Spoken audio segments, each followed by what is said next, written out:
Over the years, we've made spaghetti every which way. We've served it topped with meatballs and sauce, tossed it with pesto, and even shaped it into a pie filled with ricotta cheese.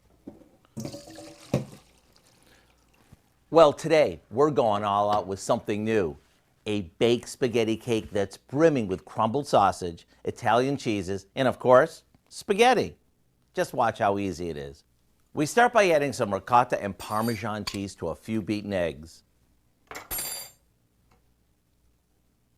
along with garlic powder, black pepper, and some spaghetti sauce. After that's mixed, we add some crumbled Italian sausage that we cooked with chopped green peppers and onions. Now, our spaghetti gets tossed in and the whole thing goes into a springform pan before getting baked off. Right before it's done, we spoon more sauce over the top and sprinkle it with some shredded mozzarella, and back into the oven it goes until the cheese is melty. There you have it, a massive looking cake that'll satisfy any pasta lover. Maybe top each slice with a bit more sauce and let the feast begin.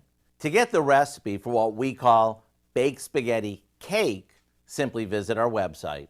I'm Howard in the Mr. Food Test Kitchen, where today we found a spaghetti-licious way for you to say, ooh, it's so good.